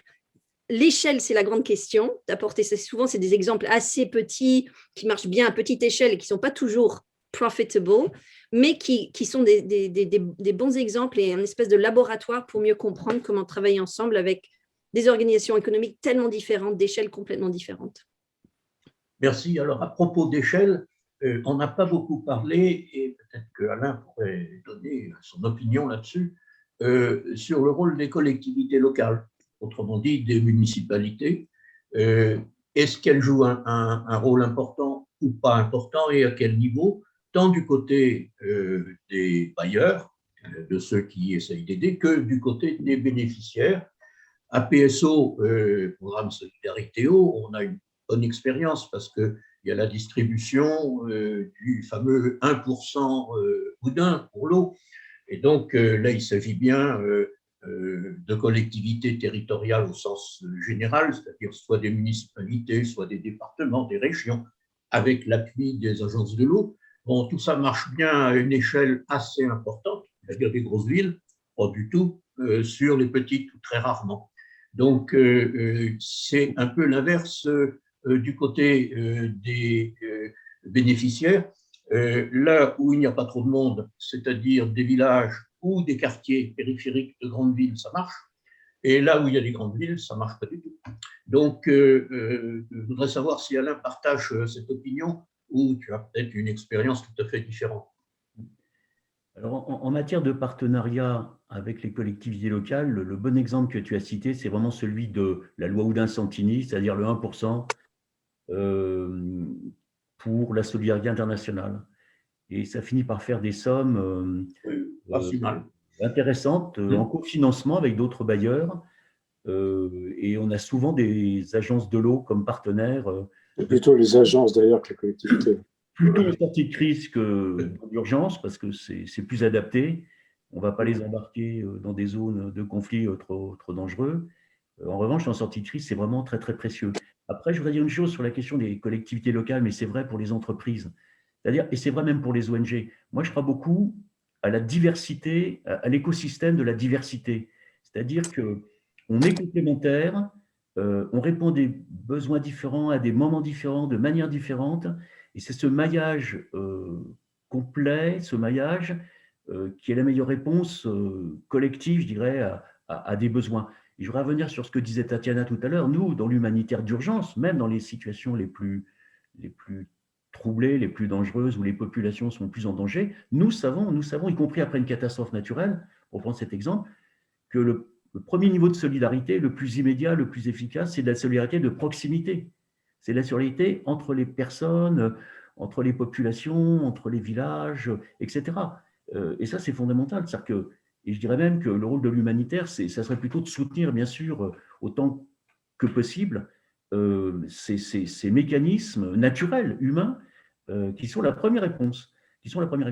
Après, je crois vraiment qu'il faut qu'on ait un écosystème diversifié, mais qui ait une vraie raison d'être, hein, des choses qui, voilà, des actions qui répondent à des vrais besoins, et qu'à chaque fois qu'on peut être dans la complémentarité, on la recherche. Je vais prendre un exemple. On a mis en place depuis longtemps, et maintenant ça s'est diffusé, ce qu'on appelle les programmes les RRM, Rapid Response Mechanism, c'est-à-dire que nous, on a en République démocratique du Congo, mais on le fait maintenant dans beaucoup de pays, y compris au Yémen, etc. On fait des évaluations des besoins des populations. Par exemple, quand un déplacé arrive en grand nombre quelque part, on va faire une évaluation qu'on va mettre à disposition de l'ensemble des acteurs pour voir parmi les acteurs présents, qui sont ceux qui sont les mieux placés pour répondre à tel et tel besoin, éventuellement ensemble dans un consortium, etc. Je vais prendre un exemple. Une des grandes évolutions de l'aide humanitaire actuellement, c'est ce qu'on appelle le cash transfert. Je vais prendre un exemple que nous utilisons actuellement, c'est-à-dire que dans un pays, peu importe lequel, il y a des déplacés, hein, qui se sont redéplacés du fait des combats, etc. Ils ont des besoins. On fait ce qu'on appelle une foire, c'est-à-dire qu'on appelle, on donne un rendez-vous dans un lieu sécurisé, ou en tout cas en sécurité, aux populations dans le besoin, les déplacés. Il y a des commerçants qui viennent de la région, des environs, et au début, on le faisait avec des bons, c'est-à-dire qu'on donnait des bons d'achat aux personnes, qu'ils donnaient aux commerçants, et nous, on payait le commerçant contre les dons. Maintenant, on le fait grâce, c'est ce que disait Tatiana tout à l'heure, au téléphone portable, on a des applications qui permettent de payer directement le commerçant. C'est-à-dire que, parce que même les gens déplacés ont des téléphones, parce que c'est ça aussi, on est sur des changements absolument faramineux. Et oui, ils n'ont pas l'eau, mais ils ont le téléphone. Ils sont confrontés à des risques énormes et à des besoins vitaux, mais ils ont le téléphone. Et donc, grâce à ces applications, ils peuvent accéder à ce dont ils ont besoin auprès des commerçants qui sont là. Donc, en fait, on fait dans l'urgence fonctionner le système économique local, c'est-à-dire les marchands ont besoin de clients, et les clients, ils ont besoin, voilà. Donc, il y a une évolution, ça c'est vraiment un exemple d'évolution majeure. Et le cash transfert aujourd'hui, ça devient un modèle économique humanitaire absolument majeur. C'est-à-dire qu'on évite aujourd'hui d'acheter, de transporter pour travailler avec de l'argent. Et au Liban, ça va très loin parce qu'en fait, on a même des réfugiés syriens qui maintenant, sur la base d'évaluation des populations les plus vulnérables, s'il faut commencer par les gens, je veux dire les plus pauvres, les plus vulnérables, et après on étend autant de besoins. Hein, donc, on a mis en place un dispositif d'ailleurs inter-ONG avec Acted et d'autres, avec le HCR. Et maintenant, vous avez des déplacés syriens, pas des réfugiés d'ailleurs, parce qu'ils sont au Liban, qui ont des cartes de crédit qui leur permettent d'aller dans des grandes surfaces au Liban sur une base mensuelle pour acheter directement ce dont ils ont besoin. On est sur des changements absolument faramineux. Très bien. Patrice, je pense que… Attends, Frédéric, excuse-moi. pour les collectivités locales, parce que j'ai quand même un peu travaillé là, Oui, pendant un certain nombre de… Si tu veux, on s'est rendu compte au plan en Afrique et ailleurs, la disparition des États, en tout cas des États au sens occidental, en dehors des capitales. Et une des réponses à cette question, c'est la mise en valeur des collectivités locales. Donc, il y a tout un travail qui est fait et qui est en train de se faire, et notamment de lobbying. Alors, tu parlais des bailleurs. Les bailleurs sont très, très réticents pour financer les collectivités locales parce qu'il faut passer par les États, que les États ne supportent pas que ce ne soit pas eux qui captent la rente de l'aide internationale et que d'autres qui soient obligés de la partager avec d'autres. Et c'est un véritable sujet. Mais la gouvernance locale, à mon avis, est une des grandes réponses à la question du développement sur le moyen et le long terme, avant qu'on ait des vrais États au sens occidental du terme, ce qui, à mon avis, va prendre énormément de temps. Voilà, c'est juste ce que je voulais dire. Oui, je partage tout à fait ton avis, mais c'est difficile. Alors, je regarde à la fois Patrice et la montre. Alors, je me permets de compléter ce que vient de dire Bertrand. Les institutions financières internationales elles-mêmes ont eu beaucoup de mal, et c'est relativement récent, qu'elles acceptent aujourd'hui de prêter à des collectivités locales en Afrique ou ailleurs. Avec l'AFD, je crois qu'il l'a fait. Oui, absolument. Et j'ai assisté à des déclarations qui m'ont semblé complètement lunaires, puisque ces grandes institutions, que je ne citerai pas, vous imaginez bien toutes lesquelles, eh bien, elles ont considéré qu'il fallait rester dans un cadre institutionnel. Or, comme le dit Bertrand, comme ça a été rappelé par Alain tout à l'heure, et même par toi, Pierre-Frédéric, certains États sont devenus liquides. Et donc, l'échelon local est évidemment l'échelon sur lequel les prêts, ou les dons d'ailleurs, devraient être considérés. Ça a changé quand même. C'est-à-dire que, en tout cas pour la Banque mondiale, puisque ils ont bougé. C'est Jean-Michel Severino qui avait le premier au monde prêté à une collectivité au Bénin, je me souviens. Encore. Patrice, je vois qu'il est 10h51. Et donc, peut-être que tu pourrais choisir, parce que autrement, il va y avoir des frustrations. Une dernière question qu'on pourrait traiter les uns et les autres. Et donc, en tant que maître du jeu, si je puis dire, je te laisse le soin et la fureur qui va s'abattre sur toi pour tous ceux qui n'auront pas été sélectionnés.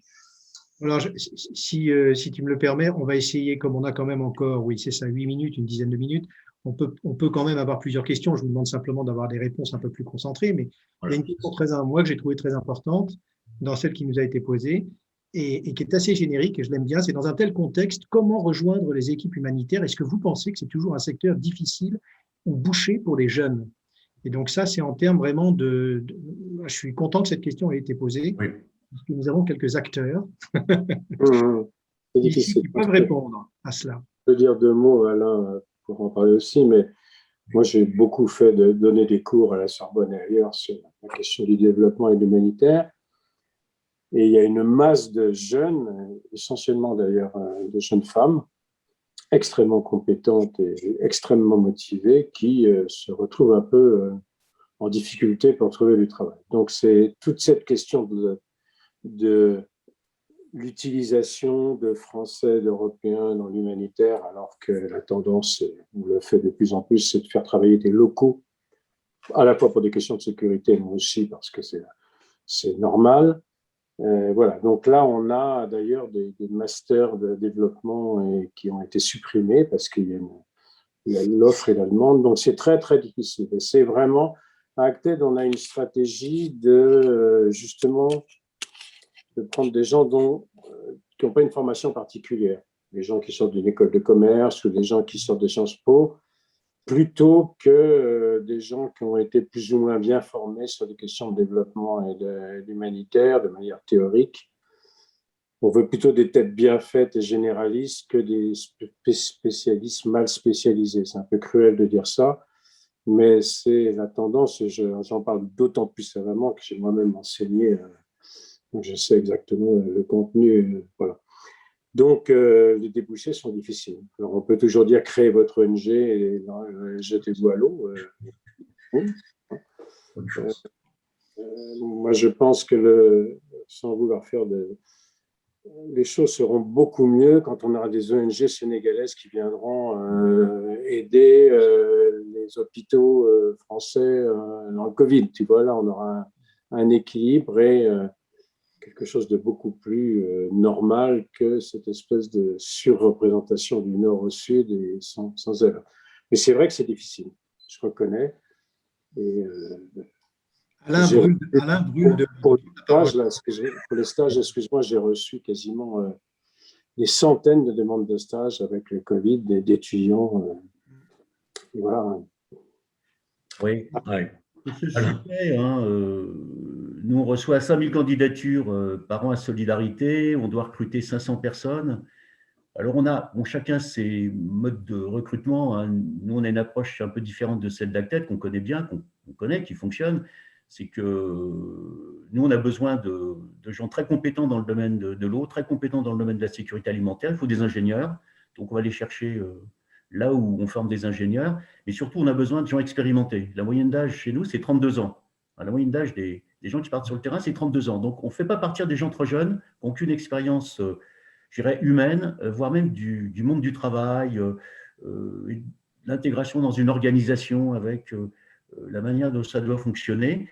Ce qui est très difficile pour les jeunes dont tu parles, Patrice, c'est que c'est très difficile de partir la première fois parce qu'il y a beaucoup plus de gens qui se portent volontaires, qui veulent partir, que nous n'offrons de possibilités de partir en mission sur le terrain. Et pourtant, les ONG françaises sont probablement celles qu'on voit le plus d'expatriés dans leur mission sur le terrain, au nom de la solidarité. Je voudrais néanmoins dire que nous, dans nos équipes, et je crois que c'est la moyenne à peu près des ONG françaises, pour un expatrié, on a 10 nationaux. Et dans les nationaux, il y a des chauffeurs, mais il y a des ingénieurs. Absolument, de plus en plus. C'est que dans l'aide humanitaire, il y a quelque chose de très important, c'est que ces équipes, à la fois d'expatriés et de nationaux, de locaux, comme on dit parfois, elles sont très performantes parce que les uns apportent aux autres ce dont on a mutuellement besoin pour être collectivement efficaces. Les nationaux vont nous donner la connaissance, les réseaux, la proximité. Nous, on va leur apporter essentiellement, par exemple, la gestion, la maîtrise informatique nécessaire pour ça, mais aussi, quand on envoie des ingénieurs, des capacités qui vont transmettre, parce que sur place, il y a aussi des gens qui ont des compétences dans le domaine de l'eau, ou de la sécurité alimentaire, mais ils vont pouvoir discuter avec des ingénieurs qui ont été en mission dans 3, 4, 5 pays et qui vont leur apporter autre chose et eux-mêmes vont apprendre. Donc, il y a un apprentissage mutuel et ça, c'est très enrichissant. Et je crois que sans vouloir faire de la formation, ce n'est pas notre objectif, on fait de la formation sans le savoir, comme M. Jourdain, dans tous les pays où nous sommes. Et je trouve que ce modèle est vraiment très performant. Je voudrais juste ajouter une chose, peut-être pour répondre à la question de ce qui reste à faire sur cette question urgence-développement. D'abord, il reste tout à faire. On n'a pas fait beaucoup, parce que c'est colossal. Ça, c'est le premier point. Deuxième point, comme je le disais, il faut que les agences, les bailleurs du développement, ils basculent des moyens significatifs sur la sortie de crise. Je me permets de dire que moi, j'ai entendu à Bruxelles, il n'y a pas longtemps, enfin, il y a quelques années, que la sortie de crise, ce n'était pas stratégique. Donc, on a des gens qui ont une conception du développement qui est celle-là. Alors, en plus, ils pourraient même faire le bilan du développement, notamment au Sahel. Là, on pourra en parler de la dimension stratégique et des résultats. Donc, voilà, on a besoin d'eux, il faut qu'ils viennent. D'ailleurs, c'est le politique qui a demandé aux bailleurs du développement de le faire, sinon ils n'auraient pas fait tout seul. Bon. Donc, on a besoin d'eux, il faut qu'ils mettent des moyens. On a besoin de budgets pluriannuels et flexibles. C'est quand on est sur un projet on ne peut pas être sur des budgets d'1 an quand on est sur ce lien Nexus. On est sur de la durée. Donc, il faut accepter la flexibilité, il faut accepter des budgets pluriannuels. Et quand je dis qu'il faut des moyens supplémentaires, l'Agence française de développement, c'est 10 milliards d'euros. Ils mettent 240 millions d'euros, si vous voulez, chaque année. C'est déjà un progrès énorme, parce que c'est depuis 2017. Ça a commencé en 2018, aussi 2018, ils ont mis 100 millions, puis 200, 240, mais ce n'est pas suffisant pour faire le lien entre l'humanitaire et le développement, 240 millions d'euros. Et je voudrais ajouter une chose qui est un véritable obstacle, et là, il faut que les acteurs du développement évoluent là-dessus, c'est que les acteurs humanitaires, ils sont sur la base du droit international humanitaire. C'est-à-dire qu'en fait, on a quasiment l'obligation d'aller secourir des gens dans les zones de guerre. En tout cas, on a le droit de le faire et c'est reconnu par la communauté internationale sur la base de la neutralité politique, de l'impartialité des secours et de l'indépendance des organisations. Et à ce titre, on peut agir même dans des zones où il y a des groupes terroristes qui agissent. Le problème, c'est qu'aujourd'hui, du fait des lois de contre-terrorisme, une agence comme l'AFD, mais c'est vrai de tous les développeurs, ont l'obligation de cribler les bénéficiaires de l'aide. C'est-à-dire qu'en fait, il faut établir des listes avec l'état civil de tous les gens qu'on secourt. Alors, pour les humanitaires, il n'est pas question de le faire. Nous ne le ferons jamais. Il y a 17 projets qui sont bloqués à l'AFD à cause de ça. On ne le fera jamais pour deux raisons. D'abord, parce que c'est contraire au droit international humanitaire, que franchement, c'est des usines à gaz, et qu'ensuite de ça, ça nous met en risque. Parce que quand vous êtes dans des zones avec des groupes armés, si vous commencez à afficher les gens pour transmettre ces noms à des bases de données, à des pays dont on ne sait pas ce qu'ils vont en faire, vous vous rendez compte que c'est vraiment nous mettre en risque de vie et de mort, quoi. Donc là, on a un grand problème, parce que ce qui va être l'obstacle majeur au lien urgence-développement, ça va être que les acteurs du développement, ils ne pourront pas nous financer parce qu'ils nous demanderont de cribler les bénéficiaires, ce que nous ne ferons jamais. Donc, on fera du développement sans eux, mais avec quels moyens financiers? Alors voilà une expression d'Alain et une Exactement. colère saine, exprimée avec une conviction profonde, on le sent. Mais c'est un sujet très important. Et alors malheureusement, il est 11 heures. Alors, il est 11 heures. Ma synthèse, elle est rapide et en une Voilà, phrase. c'est la synthèse de Il ne reste Tatiana, peut-être pas peut-être. tout à faire, mais presque tout à faire. Donc, sur cette… Je peux essayer de, sur- je peux essayer de dire quelque chose en 30 secondes rapidement. Oui, bien sûr. Parce que je pense que cette question sur les jeunes est très importante. J'ai beaucoup travaillé depuis 3 ans avec des jeunes, notamment en France, qui faisaient partie de ces associations, donc de cette armée de volontariat, pour s'occuper justement de l'aide humanitaire auprès des réfugiés et des migrants. Ce que j'ai remarqué, c'est qu'il y a énormément de jeunes qui étaient très découragés parce qu'ils avaient plus que 2 à 5 années d'expérience à Lesbos, à Paris, à Calais, etc., mais qu'à l'heure de vouloir un salaire et un travail dans le secteur humanitaire, on leur disait, excusez-moi, vous avez que fait du service social, votre service civique, et ça compte pas comme expérience de travail. Hein, donc ça se rattache un peu à l'idée que Alain et Bertrand évoquaient, il faut que quelqu'un d'à peu près 32 ans avec de l'expérience. Qu'est-ce que c'est que l'expérience? Donc l'expérience de volontariat ne compte pas en ce moment, d'après ce que je comprends. Par contre, il y a en ce moment un mouvement très intéressant de ces mêmes jeunes personnes qui essayent maintenant de repeupler les zones rurales. Ils partent des grandes villes où ils ne peuvent pas ni avoir un salaire, ni se payer l'immobilier, etc. Et avec enthousiasme humanitaire, essayent de se rattacher au mouvement de la France périphérique, etc., et de repeupler ces zones rurales, de redonner de la vie, des tiers-lieux, etc., des modèles alternatifs. Alors, on pense peut-être à ce qui se passe à Marseille avec justement des tiers-lieux, les économies de débrouille, etc., mais aussi à ce mouvement qui se passe en dehors des grandes villes et des grandes métropoles. Ce que je pense c'est vraiment très intéressant. Et en même temps, moi, je dirais à des jeunes qui sont dans la salle que le conseil, ce serait d'éviter d'étudier, de faire des études de développement pour après espérer un poste dans le secteur du développement. Par contre, soyez des humanitaires et rentrez dans le monde du conseil, dans le secteur privé, dans le secteur public. Les petites PME, il y aura plus d'autonomie, mais le grand cadre d'une grande entreprise vous donnera plus peut-être de soutien, etc., et d'accompagnement.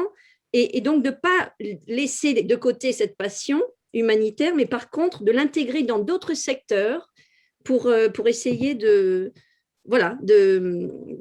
ça soit pour Facebook, travailler pour les grandes tech agencies, les ingénieurs, etc. On a besoin d'humanitaires, d'anthropologues, de géographes, de gens qui sont passionnés par ces questions, mais peut-être qu'il faut le faire dans d'autres… voilà. Très juste, ça va être… Eh bien, je pense que, Patrice, tu as pas mal de sujets qui pourraient être pris par ressources ce jour. Et donc, je te laisse conclure, puisque je vois que nous avons dépassé de 2 minutes l'horaire. En fait, on est quand même très ponctuel. Je voudrais bien sûr vous remercier tous et Pierre-Frédéric d'avoir d'animer cette session. En fait, on voit aussi que sur la fin, de nouvelles questions émergent, vont nous donner certainement l'occasion de réfléchir à programmer d'autres webinaires. À propos d'autres webinaires, je voulais vous citer la prochaine webinaire de ressources. Ça aura lieu le 7 mai. Il s'agit d'une série de 3 panels sur les défis de renforcement en santé environnementale en Afrique. Alors, le premier panel va être vraiment sur le cadre des politiques publiques, environnement et santé, défis et opportunités, avec un panel de très haut niveau. Ça aura lieu le 7 mai de 14h30 à 16h. Les invitations vont partir certainement en fin de matinée. Je voulais encore une fois, merci beaucoup de nous avoir consacré du temps. Vous savez que vous pouvez nous retrouver tous sur le site de ressources www.thinktank-ressources.com N'hésitez pas à poser vos questions. J'ai vu, il y a tout un nombre de questions qui n'ont pas été adressées. Vous les posez bien évidemment sur le site de ressources et nous y répondrons. Nous prenons l'engagement d'y répondre, bien sûr. Encore une fois, bonne journée et à très vite. Merci à vous. Merci. Pour votre participation. Merci beaucoup. À bientôt. À bientôt.